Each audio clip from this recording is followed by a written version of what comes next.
আসসালামু আলাইকুম গায়েস, আবার আপনাদের সামনে আসলাম একটি মন্ত্র নিয়ে। মন্ত্রটি হচ্ছে দাঁত ব্যথার মন্ত্র। অনেকজনের দাঁত ব্যথা করে, ওই মন্ত্রটা বলবো। মন্ত্রটির নিয়ম কারণ হচ্ছে প্রতিদিন ফজরে আজান দিলে নামাজ পড়বেন, নামাজ পড়ার পর নামাজের মুসল্লা বসে পাঠ করবেন, 111 বার পাঠ করবেন। মন্ত্রটির নাম হচ্ছে মন্ত্র রাজা কয় শান্তি রাজা সয়, যে জন্য না কয় তার সর্বঙ্গ বিনাশ হয়। দোহাই ওস্তাদের নাম। 111 বার পাঠ করে এক গ্লাস পানিতে ফু দিবেন।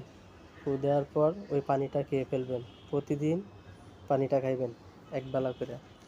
দেখবেন ইনশাল্লাহ 1 সপ্তাহের ভিতরে দাঁত ব্যথা ভালো হয়ে গেছে। আমি আপনাদের সুবিধার জন্য আবার বলছি, মন্ত্র রাজা কয় শান্তি রাজা সয়, যে জন্য না কয় তার সর্বঙ্গ বিনাশ হয়। দোহাই ওস্তাদ।